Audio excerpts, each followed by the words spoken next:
vamos a darle gracias al Señor por ello. Vamos a continuar con el estudio. En esta noche el tema que vamos a traer es continuando el libro de Hebreos, un mejor santuario. Amén. Hemos visto que Cristo es lo mejor en todo y la semana pasada estuvimos viendo el significado del tabernáculo.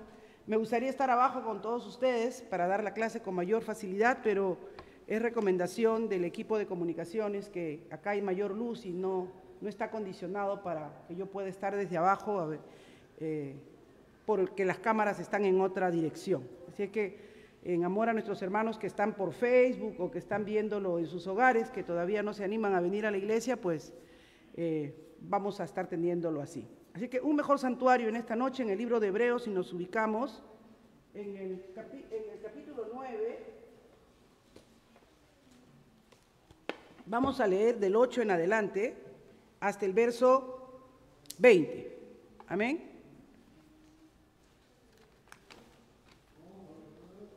Libro de Hebreos, capítulo 9, del 8 al verso 20. Esperamos con la ayuda del Señor y ya ustedes más ubicados. La semana pasada hicimos un amplio repaso del tema. Amén. Y Dios nos ayude en esta noche a que podamos, con su ayuda, entender estos pasajes, como decía el pastor, preciosos, que tienen una revelación de cómo Cristo es superior al antiguo pacto y cómo Jesucristo es el mediador perfecto. Amén. La lectura del Señor se da en el nombre del Padre, del Hijo y de su Santo Espíritu. Dando el Espíritu Santo a entender con esto que aún no se había manifestado el camino al lugar santísimo, entre tanto que la primera parte del tabernáculo estuviera en pie, lo cual es símbolo para el tiempo presente, según el cual se presentan ofrendas y sacrificios que no pueden hacer perfecto en cuanto a la conciencia al que practica ese culto, ya que consiste solo de comida y bebidas, de diversas abluciones y ordenanzas acerca de la carne, impuestas hasta el tiempo de reformar las cosas. Pero estando ya presente Cristo, sumo sacerdote de los bienes venideros, por el más amplio y más perfecto tabernáculo, no hecho de manos, es decir, no de esta creación, y no por sangre de machos cabríos, ni de becerros, sino por su propia sangre, entró una vez y para siempre en el lugar santísimo, habiendo obtenido eterna redención. Porque si la sangre de los toros y de los machos cabríos y las cenizas de la becerra rociadas a los inmundos santifican para la purificación de la carne, cuánto más la sangre de Cristo, el cual mediante el Espíritu Eterno se ofreció a sí mismo sin mancha a Dios, limpiará nuestras conciencias de obras muertas para que sirvamos al Dios vivo. Así que por eso es mediador de un nuevo pacto, para que, interviniendo muerte para la remisión de las transgresiones que había bajo el primer pacto, los llamados reciban la promesa de la herencia eterna. Porque donde hay testamento, es necesario que intervenga muerte del testador. Porque el testamento con la muerte se confirma, pues no es válido entre tanto que el testador vive, de donde ni aún el primer pacto fue instituido sin sangre. Porque habiendo anunciado Moisés todos los mandamientos de la ley a todos el pueblo, como la sangre de los becerros y de los machos cabríos, con agua, lana, escarlata e hisopo, y roció el mismo libro, y también a todo el pueblo, diciendo: esta es la sangre del pacto que Dios os ha mandado. Padre, en esta noche venimos delante de tu presencia. Señor, entendemos que tu palabra tiene que ser comprendida y entendida con revelación de tu Espíritu Santo.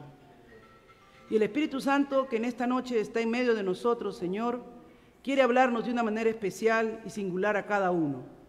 Abre nuestras mentes, dispón nuestros corazones, mira las visitas que tenemos en esta noche.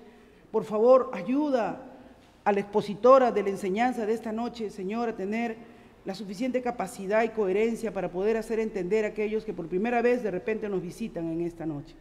En el nombre de Jesús me pongo en tus manos y que la guianza de tu Espíritu Santo sea en medio de nosotros. En el nombre de Jesús, amén. Tomen asiento, mis amados.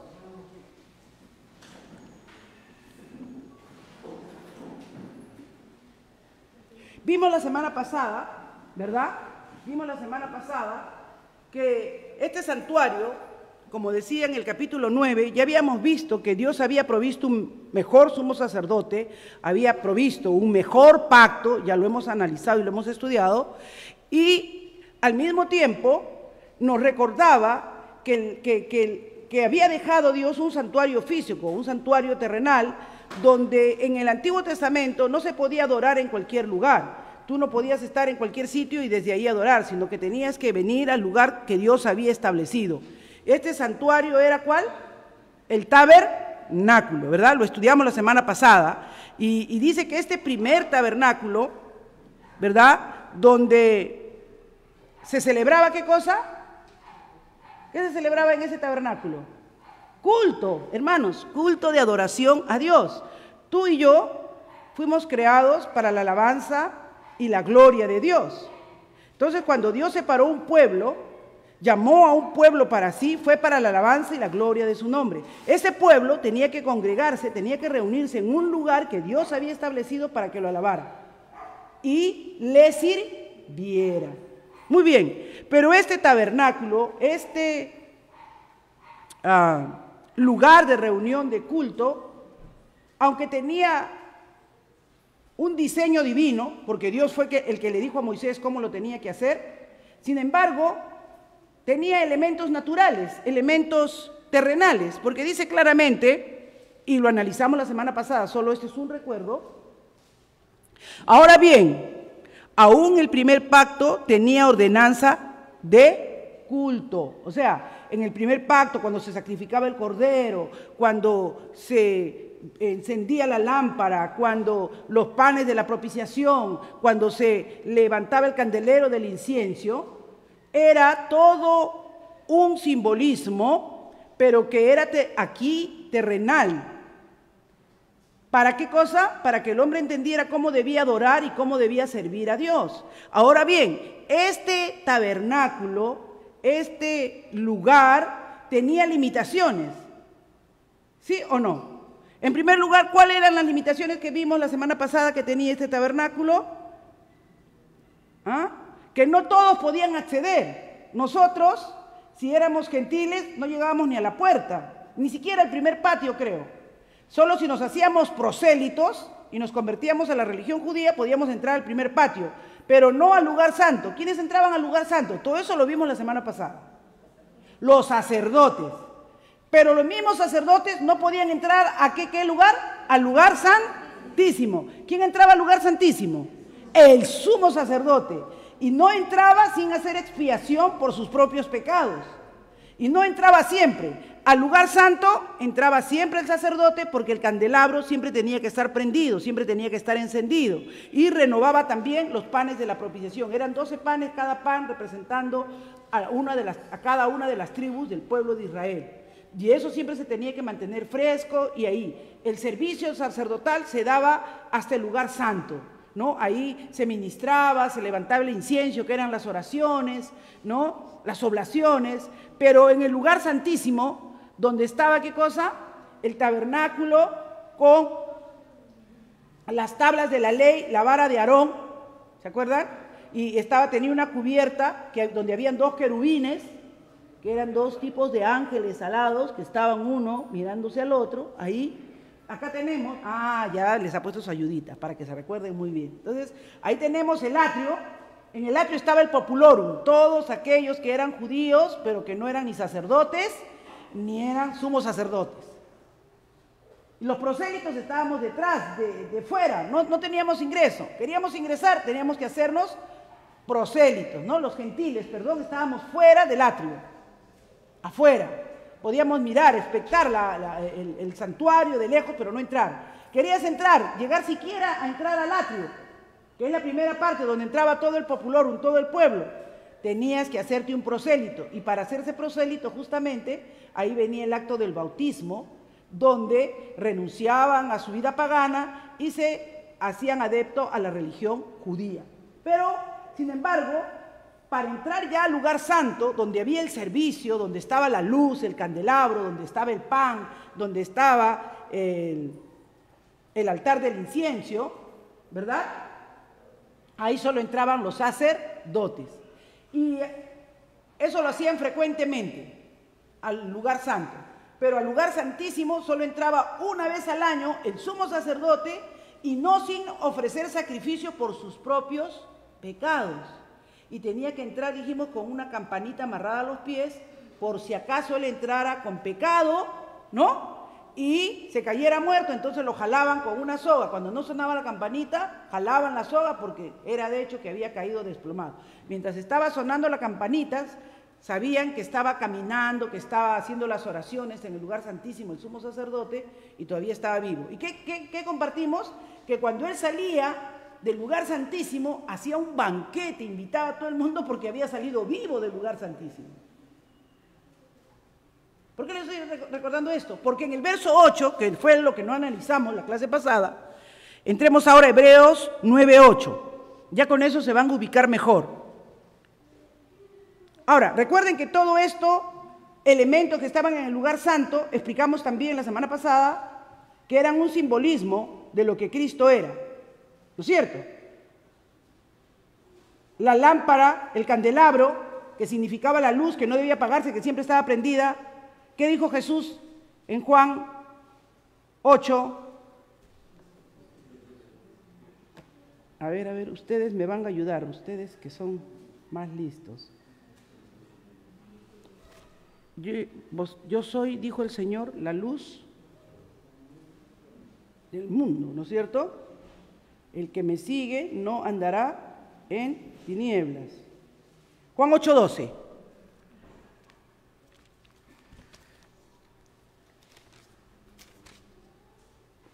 Otra vez Jesús les habló diciendo: yo soy la luz del mundo. El que me sigue no andará en tinieblas, sino que tendrá la luz de la vida. Esa luz que se encendía en el candelabro simbolizaba entonces lo que Cristo iba a hacer, la verdadera luz que alumbra, que guía, que tiene un camino nuevo.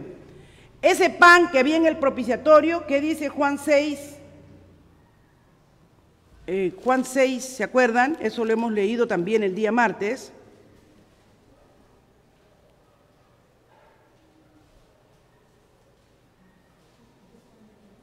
...51... yo soy el pan vivo que descendió del cielo. Si alguno comiere este pan, Juan capítulo 6, verso 51, si alguno comiere este pan, vivirá para siempre. Y el pan que yo le daré, ¿cuál iba a ser ese pan? Su carne, la cual yo daré por la vida del mundo. ¿Recuerdan cuando estudiamos el día martes, los que vinieron, verdad? Que cuando Jesús celebra la Pascua que es la fiesta de la muerte, ¿no es cierto? También explicamos el día martes, para los que estuvieron atentos, que esta fiesta era la fiesta de la muerte, porque iban a pasar el ángel de la muerte y iba a matar a todos los primogénitos. Tú decías Pascua y sabías que se trataba de la muerte. La única que entendió cuando Jesús dice cuánto anhelaba celebrar la Pascua con sus discípulos fue la mujer que le lavó los pies, porque sabía que él iba a ser el Cordero de Dios que quitaba el pecado del mundo. Jesús dijo: esta ha hecho una buena obra, porque me ha preparado, me ha ungido para el momento culminante. Todos los demás no entendían. ¿Cómo deja que le lave los pies esta mujer que es una pecadora? ¿no? Criticando, cuestionando. Pero dijo no. A veces, hermanos, no se trata de ser grandes teólogos, no se trata de tener grandes conocimientos, se trata de tener un corazón dispuesto para entender las cosas que Dios tiene que decirnos y para creer. Ella creyó que Él era el ungido, el Hijo de Dios. Ella creyó en su corazón y le honró rompiendo ese frasco de alabastro y ungiendo sus pies. Y Él dijo, lo que esta mujer ha hecho se contará siempre. Ojalá que las cosas, no haciendo un paréntesis, nosotros podamos hacer en nuestra vida como cristianos, sean cosas que cuenten para el reino de Dios. Sean cosas que cuenten a Dios. ¿Por qué? Porque revelan nuestra fe y nuestra seguridad de que creemos que Él es el Hijo de Dios, que Él es nuestro Redentor. Así que hasta ahí entendemos claramente que todos esos simbolismos que tenía este tabernáculo de reunión, que era un sitio de culto, de adoración, ¿no es cierto?, donde se ministraba a Dios, pero que era limitado, porque en primer lugar dice el Hebreos 9:1, ahora bien, aún el primer pacto tenía ordenanza de culto, o sea, era un culto, era para adorar, para servir a Dios, y un santuario terrenal, o sea, era un santuario de aquí, de la tierra, no cambiaba, no transformaba a nadie. Otro aspecto que tenía limitante este santuario es la adoración que se daba, el servicio que se daba, estaba lleno de símbolos. Miren ahí, dice que la mesa, vimos la semana pasada del 3 al 5 que la mesa, los panes, los querubines de la gloria de Dios, pero estaban, dice el verso 6, y así 9:6, y así dispuestas estas cosas en la primera parte del tabernáculo, entraban los sacerdotes continuamente para cumplir los oficios del culto, de la adoración, pero el pueblo no entraba. Así es que el santuario que tenemos hoy es mucho mejor, ¿o no? Porque nosotros sí podemos entrar. Porque acá dice el verso 8, dando el Espíritu a entender con esto que aún no se había manifestado el camino al lugar santísimo, ni siquiera solo al lugar santo, sino el camino al lugar santísimo. Ese camino al lugar santísimo, hermanos. ¿Recuerdan? Mateo 27, ayúdenme, Mateo 27.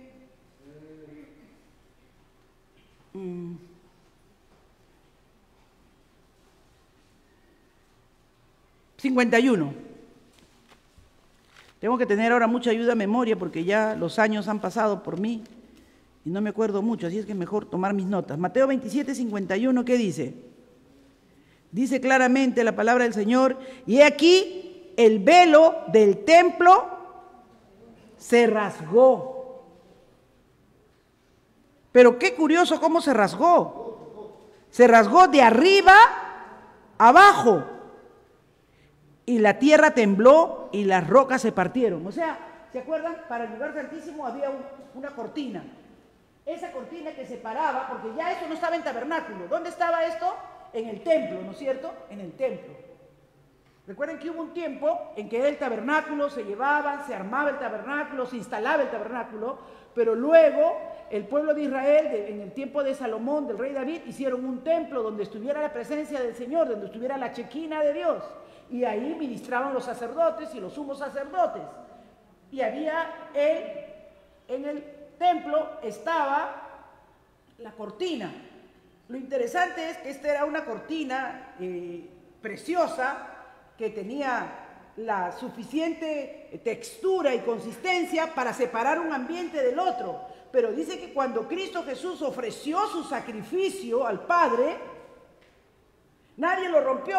De romperlo lo habrían roto de abajo hacia arriba, ¿no? Porque nadie se sube arriba para romperlo de arriba hacia abajo. Pero Dios fue el que lo rompió, eso estaba simbolizando. Y abrió un camino nuevo y vivo. Ahora, este santuario en el Antiguo Testamento tenía la limitación que cualquiera no podía entrar. Nosotros estábamos fuera y lo más que podíamos hacer es llegar hasta el atrio. Pero ahora podemos llegar hasta el lugar santísimo. Aleluya. En este nuevo tabernáculo que Dios ha hecho, que ya no es terrenal. Miren, qué importante. Dice, en tanto entre tanto que el primer pacto del tabernáculo estuviera en pie, lo cual es símbolo, y hemos visto toda la simbología, para el tiempo presente. O sea, no era algo que tenía en sí mismo poder, no era algo que en sí mismo podía obrar dentro de nosotros, sino simple y sencillamente era un símbolo, una figura de lo que iba a ser Cristo por nosotros. Miren ustedes, dice, el cual es símbolo para el tiempo presente, según el cual se presentan ofrendas y sacrificios que no pueden hacer, ¿qué cosa? Perfectos. ¿La ley cambió a alguien? La ley, los 10 mandamientos que Dios ordenó, ¿alguien los cumplió y logró decir, bueno, Padre, te he agradado, he alcanzado la perfección? No. Solo se dieron cuenta lo difícil que era no codiciar, no robar, no mentir, no odiar, no amar a su prójimo, no honrar a su padre y a su madre. Lo único que hizo los 10 mandamientos fue mostrarles que era imposible. Y ahí dice, porque esa no podía serlo perfecta. Así es que esa era también una limitante del tabernáculo anterior. Pero ahora, en cuanto a la conciencia, al que practica ese culto, o sea, aunque ellos lo hacían, no limpiaba sus conciencias. Seguían con la condición en que venían. ¿Por qué? Porque el verso 10 dice, ya que consistía solo de comida y bebida, de diversas oblaciones y ordenanzas acerca de la carne, impuestas hasta el tiempo de reformar las cosas. ¿Qué reforma? ¿A qué reforma se refería? Se refería a la reforma más trascendente, que iba a ser que ese tabernáculo iba a quedar fuera de servicio. Ya no iba a ser un tabernáculo terrenal. ¿Quién había hablado de que ese tabernáculo iba a quedar fuera de servicio? ¿Qué era lo que estaba buscando el Padre? ¿Un tabernáculo terrenal o uno espiritual? Uno espiritual. Recuerden, Juan 4:22. Vamos a Juan 4:22. Hermanos, toda la escritura es algo en el que tú debes recorrer y debes deleitarte viendo el cumplimiento de todas ellas. Juan 4:22 dice, vosotros adoráis lo que no sabéis. ¿Qué cosa era el tabernáculo, el templo que tenían? Un lugar de adoración. Y cuando esta mujer samaritana está conversando con Jesús, está interactuando, la preocupación de ella era quién estaba haciendo la adoración correcta. Y el Señor le dice, vosotros adoráis lo que no sabéis. Nosotros adoramos lo que sabemos. O sea, tenemos el molde, tenemos toda la descripción del santuario. Nosotros sabemos que hay un lugar santo, nosotros sabemos que hay un lugar santísimo. Que en el lugar santo está el servicio y que en el lugar santísimo está la comunión con el mismo Dios. Ellos entendían bien esto. Sin embargo, dice, porque la salvación viene de los judíos. O sea, Dios le había revelado a través del pueblo judío que vendría un Mesías, un libertador, un verdadero Salvador. Mas la hora viene y la hora es cuando los verdaderos adoradores adorarán al Padre en espíritu y en verdad, porque también el Padre tales adoradores busca. En otras palabras, hasta aquí hemos tenido un santuario terrenal, hasta aquí hemos tenido todo un simbolismo de lo que se debe hacer. Sí, han hecho religiosamente mucho de esto, pero nunca han logrado cambiar. Sus vidas han sido las mismas. ¿Qué hicieron de la casa del templo? Hicieron una cueva de ladrones, hicieron un negocio, una corrupción terrible.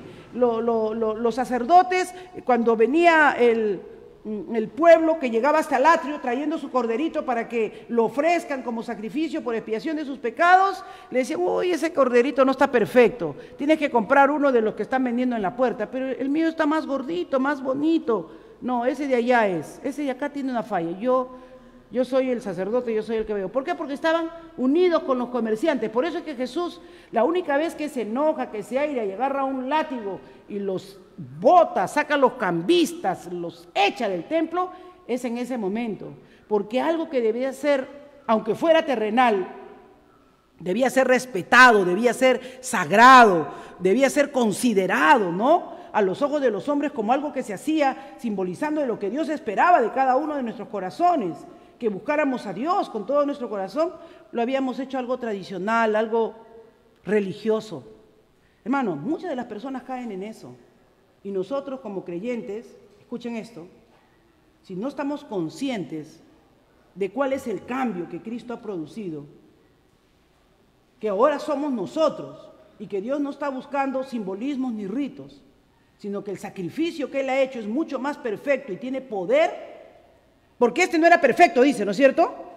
Porque no podía cambiar a nadie, porque solamente era comida, panes, el corderito que se mataba, la sangre se rociaba sobre los elementos para limpiarlos y purificarlos, pero era por ese momento, no tenía el poder de darles un nuevo corazón, no tenía el poder de darles una nueva vida, un nuevo nacimiento en el Espíritu, porque los verdaderos adoradores ya no iban a estar en un santuario terrenal, iban a estar en un santuario espiritual. Por eso dice claramente acá en Juan, porque mi Padre tales adoradores busca.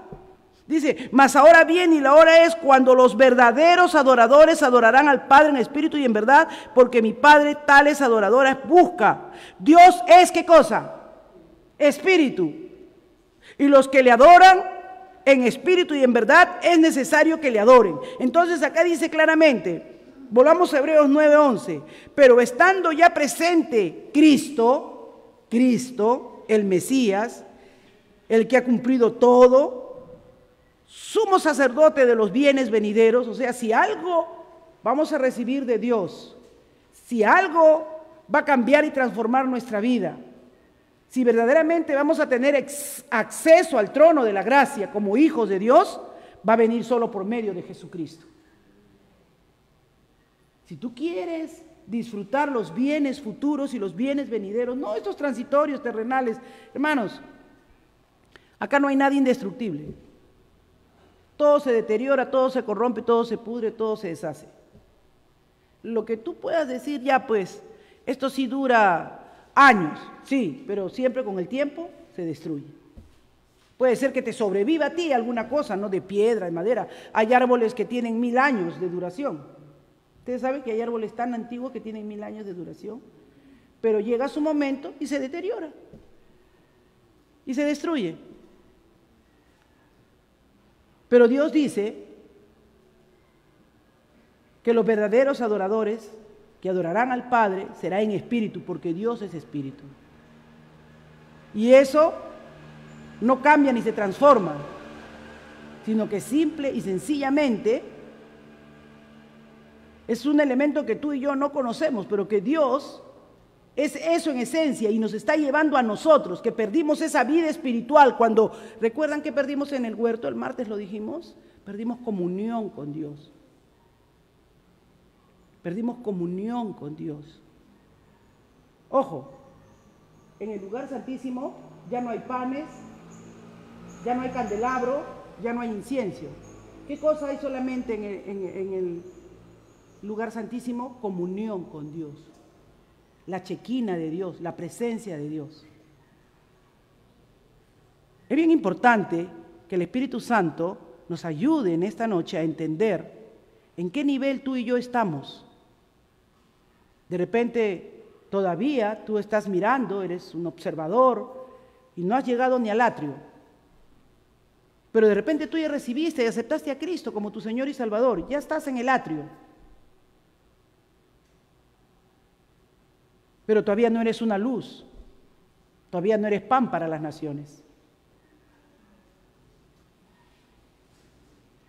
Y eso quiere decir tu servicio. ¿Recuerdan lo que leía el hermano ahora en Efesios? Qué interesante, ¿no? Lo que el hermano leía en Efesios.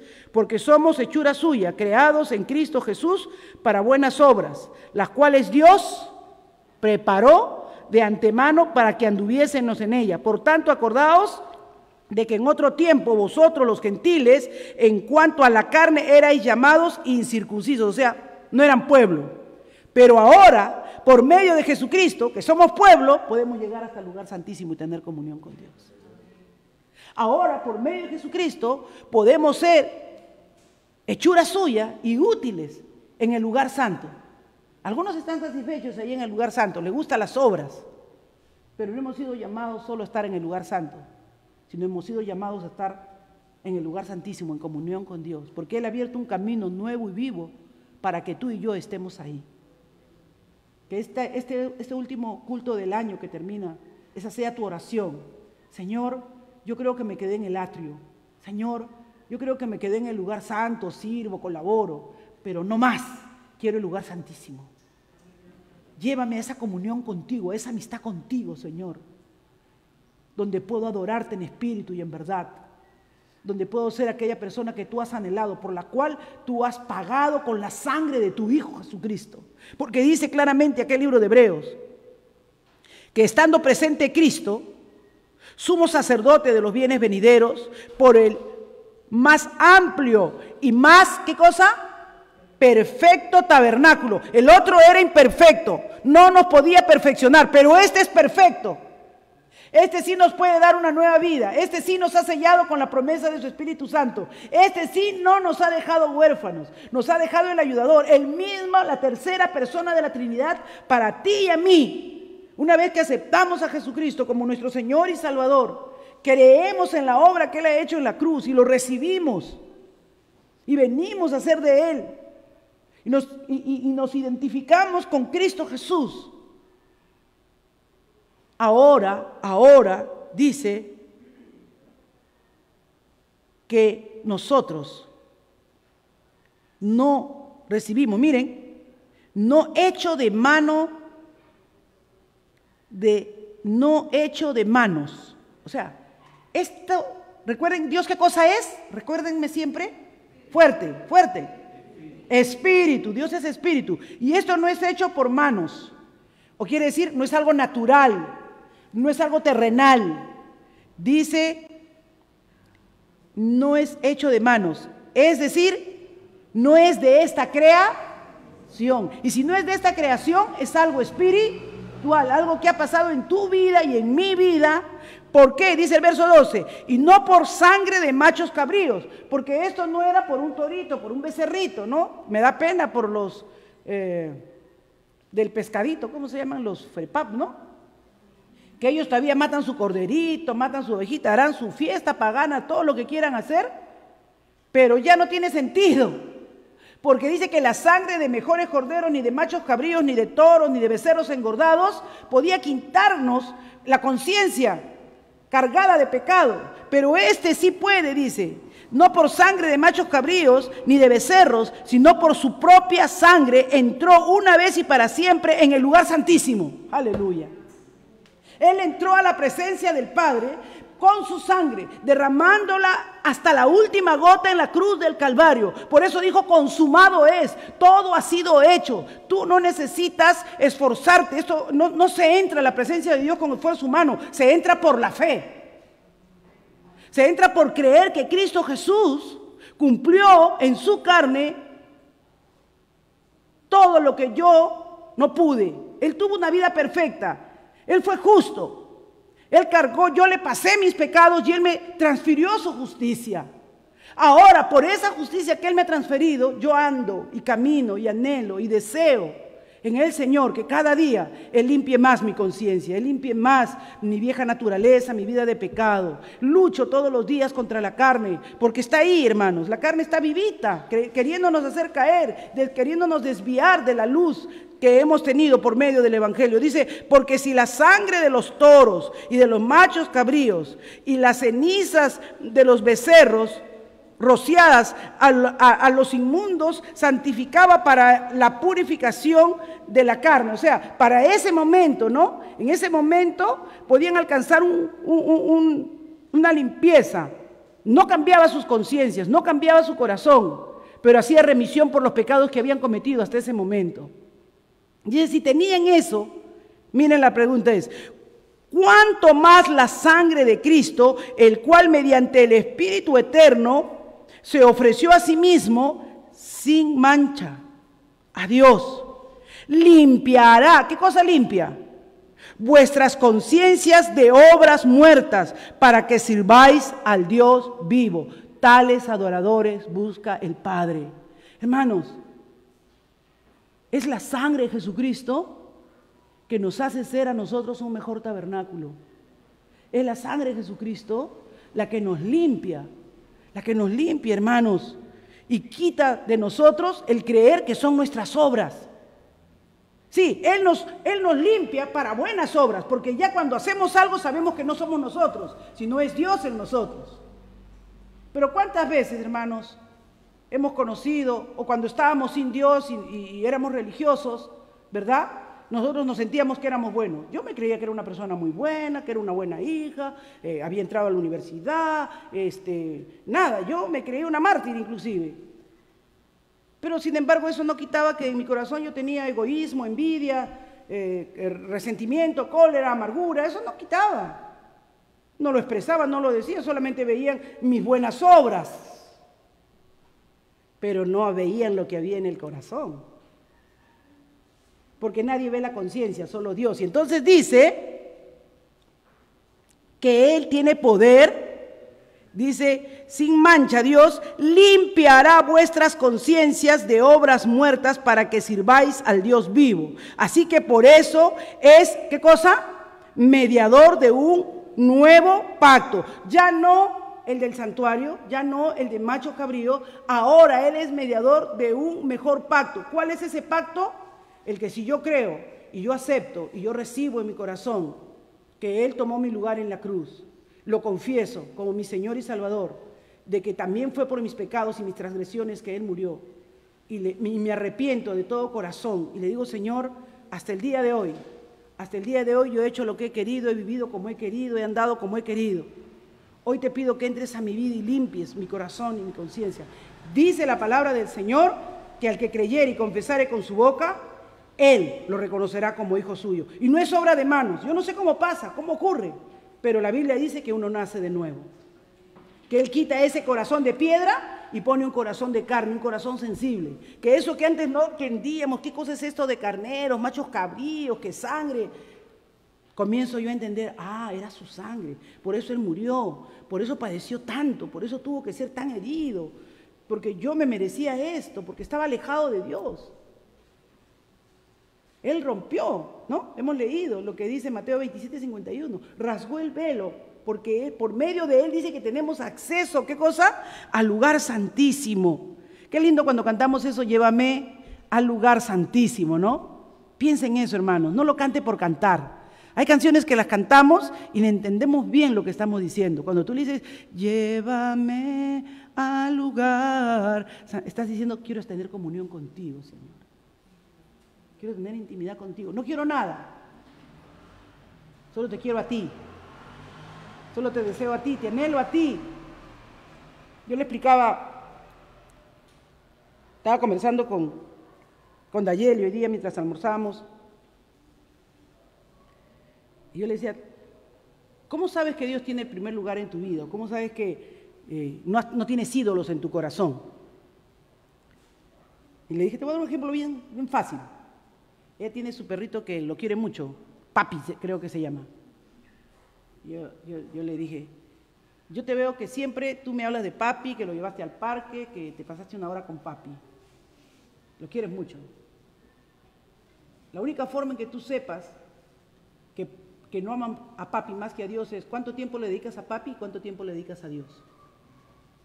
A Papi lo has sacado al parque, lo has llevado para que haga sus necesidades, te ha tomado más de 1 hora y media. ¿Cuánto tiempo has leído tu Biblia el día de hoy? Me dijo, de ella se llama Papi, ¿de ti cómo se llama? ¿Cuánto tiempo le dedicas a lo que te gusta? Para mí, yo le dije a ella, mi termómetro son mis nietos. Porque cuando mis nietos van a venir, yo me preocupo de hacerles cupcake, estoy pensando en qué les voy a preparar si les hago esto.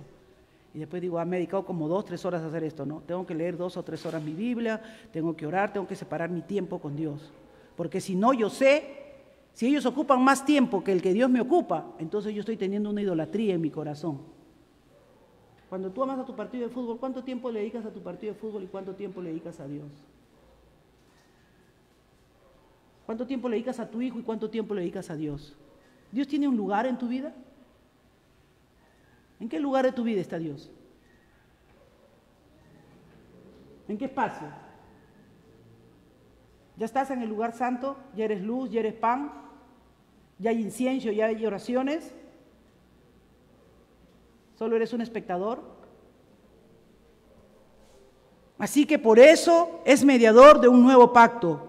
¿Para qué? Interviniendo muerte para la remisión de las transgresiones que había bajo el primer pacto, los llamados reciban la promesa de la herencia eterna. O sea, en el antiguo pacto nadie lograba obtener la vida eterna, pero ahora en el nuevo pacto tú y yo podemos tener vida eterna. Yo he venido para que tengan vida y la tengan en abundancia. Y esta es la vida eterna, Juan 17:3. ¿Cuál es la vida eterna? Que te conozcan ¿a quién? A ti, Padre, a quien tú has enviado, que te adoren y te glorifiquen a ti. Yo no te pido que los quites del mundo, yo no te pido que no tengan mascotas, pero lo que sí te pido es que te conozcan a ti. Y tú no puedes conocer a alguien que no le dedicas tiempo.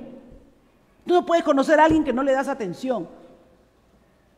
Que este año que termine, hermanos, en que hemos vivido de una manera, por la gracia y la misericordia del Señor hemos sobrevivido, que tú puedas evaluar tu vida, que mañana te tomes un tiempo, te alejes de todo, ahí, en tu cuarto, en tu balcón, donde tú te sientas cómodo, y te pongas a meditar qué lugar ha tenido Dios en tu vida y qué lugar le correspondería, que debe tener, al que es tu creador, al que es tu hacedor, al que es tu formador, al que te da la vida, hermanos. Él te quita el aliento y ya fuiste. Nada de lo que tengas alrededor dura. Nada. Respiras porque Él está ahí dándote la vida y dejas de respirar porque Él te lo quita. Así de simple. Pero estás preparado para ir a su encuentro, para tener vida eterna. Dice que Él ha dado vida eterna a los que son suyos. Juan 17:3 dice, y esta es la vida eterna, que te conozcan a ti, el único Dios verdadero, y a Jesucristo, a quien has enviado. A Jesucristo, a quien has enviado. A Jesucristo, que es el mediador de un mejor pacto, que es el tabernáculo perfecto, que en su cuerpo y en su sangre tú y yo hemos alcanzado perdón de pecados, hemos alcanzado limpieza de nuestra conciencia, de obras que no agradaban a Dios, de obras muertas que no tenían ninguna trascendencia, y que hoy sí, limpiados por la sangre de Jesucristo, podemos tener acceso al lugar santísimo, a la comunión con Dios, a la presencia del Padre. Dice, porque donde hay testamento o pacto, testamento es aquel que te ha dejado una herencia. Es necesario que intervenga la muerte del testador. ¿Cuál era el pacto que Él prometió? Que Él tomaría nuestro lugar en la cruz. De tal manera amó Dios al mundo que dio a su Hijo, al único, para que el que en Él crea no se pierda, tenga vida eterna. Ese era el pacto. Mientras Cristo estuviera vivo, no teníamos quien muere en nuestro lugar. Pero para que se cumpla este pacto, Él tuvo que morir. Tomó nuestro lugar y nosotros hemos podido heredar, gracias a Él, la vida eterna. Gracias a Él hemos podido tener acceso al lugar santísimo. Gracias a Él podemos, aleluya, tener oportunidad de vida. Dice, porque el testamento con la muerte se confirma, pues no es válido entre tanto que el testador vive. Y donde ni aún el primer pacto fue instituido sin sangre. O sea, Dios no iba a pasar por alto nuestros pecados. Nuestros pecados merecían el justo juicio de Dios. Merecían que Dios cargara toda su ira contra nosotros. Merecíamos todo el castigo de Dios. Así es que Dios no podía pasar por alto nuestra injusticia. Su justicia requería la sangre del sacrificio. Y hoy, por medio de la sangre que Él derramó en la cruz, por eso dice claramente aquí, de donde ni aún el primer pacto fue instituido sin sangre, porque habiendo anunciado Moisés todos los mandamientos de la ley, y a todo el pueblo tomó la sangre de los becerros y de los machos cabríos, con la agua, con lana escarlata, con hisopo, y roció el mismo libro, y todos los elementos lo rociaban sangre, diciendo: esta es la sangre del pacto que Dios nos ha anunciado. Pero ahora, hermanos, esa sangre de Cristo es rociada para que tú y yo tengamos una mejor y una mayor intimidad con Dios.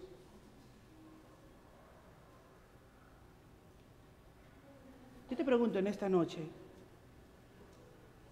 Dios quiere que entres a su luz. Dios no quiere que te quedes en el atrio, hermano. Dios quiere que entres a su luz. Dios quiere que comas su carne, que te alimentes de su palabra, que entiendas y comprendas su obra sacrificial en la cruz. Hermano, no es casualidad que tú estés esta noche aquí. Si hay algún amigo en esta noche, no es casualidad. Nadie busca a Dios, Dios nos busca a nosotros. Nadie busca a Dios. Dios nos busca a nosotros. Y esta noche Él te está llamando y te ha traído acá para decirte: yo quiero intimidad contigo.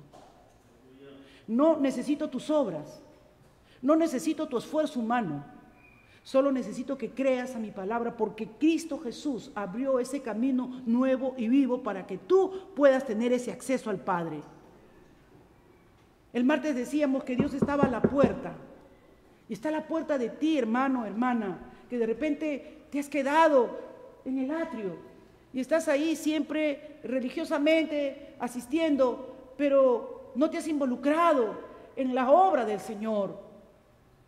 No has sido sal, no has sido luz, no has sido pan para las naciones, para que Dios te pueda usar para llevar el mensaje a otros.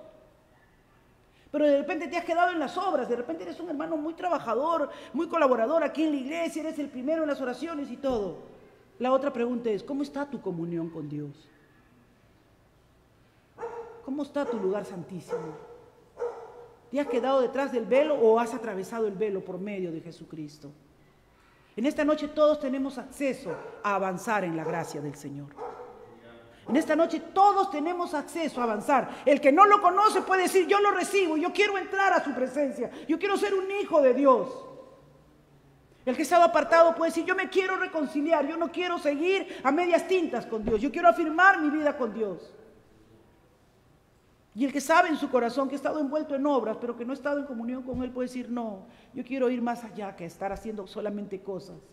Lo quiero a Él, lo anhelo a Él. Y voy a desafiarme en este año que viene a vivir una vida de mayor intimidad con Dios, a vivir más en su presencia, a vivir más bajo la influencia poderosa y la guianza de su Espíritu. ¿Qué te parece si nos ponemos de pie y nos tomamos un tiempo para orar? Un tiempo para meditar en qué etapa estás, en qué parte del santuario estás. Y a desafiarte a ti mismo en esta noche, a desafiarte a ti mismo en esta noche y decir: Señor, yo quiero avanzar un poco más, yo quiero caminar un poco más.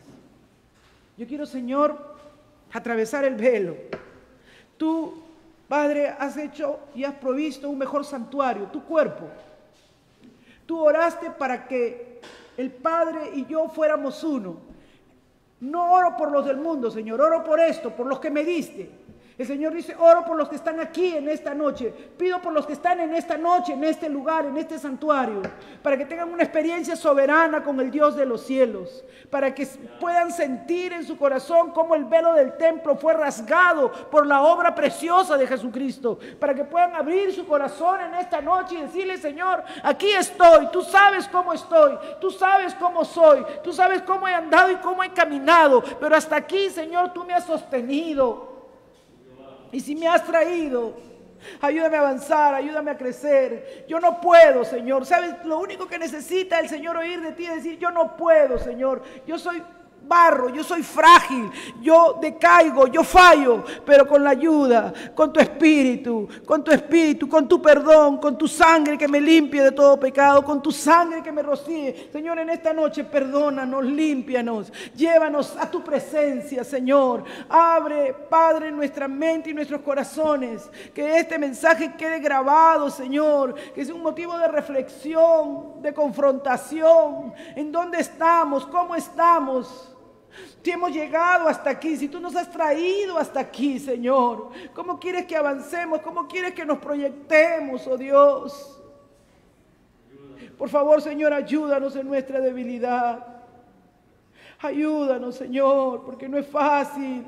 La carne es débil, Señor, pero esto, como dice tu palabra, no es obra de manos. No es nada de esta creación. Esto viene de lo alto. Jesús es el pan que descendió del cielo.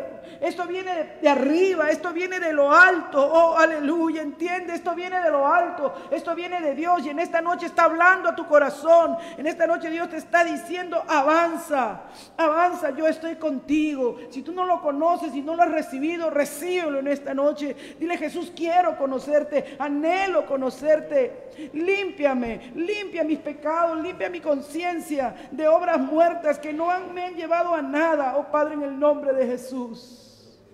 Es un buen momento para tener un tiempo de oración, un tiempo de reflexión, Señor. El mundo corre y se agita, va para acá, va para allá. Y miren, Señor, cuánto estamos en esta noche aquí en tu casa. Deberíamos haber estado llenos, Señor, pero muchos somos solo religiosos y muchos están enfermos y abatidos. Padre, en el nombre de Jesús, sana a los que están enfermos, levanta a los que están abatidos, a los que están heridos, quebrantados. Oramos por nuestros hermanos, Señor. Oh Padre, ahí en sus hogares, a los que están escuchando, oh Padre, en esta hora, toca sus vidas, sus corazones, levántalos de su lecho de enfermos. Oh Padre, levántalos a una comunión, a una experiencia superior. Esta noche tienes la oportunidad de ingresar a una experiencia superior con Dios. Esta noche tienes la oportunidad de recibir perdón de pecados. Esta noche tienes la oportunidad de decirle, yo quiero más de ti, Señor. Gracias, Cristo. Gracias, Señor. Si hay alguien que en esta noche quisiera recibir a Jesús como su Señor y Salvador, yo tendré gozo junto con Dios, que allí en los cielos hará fiesta, si lo quiere recibir como su Señor y Salvador. Si lo quiere recibir como Señor y Salvador, levante la mano donde está. Yo voy a orar por usted o el pastor en esta noche y vamos a estar orando y pidiéndole al Señor que escriba su nombre en el libro de la vida para que nunca sea borrado. Mi hermano, si tú en esta noche te has dispuesto a desafiarte, a crecer en la gracia del Señor, ahí donde estás también ora y pídele que el Señor así lo haga.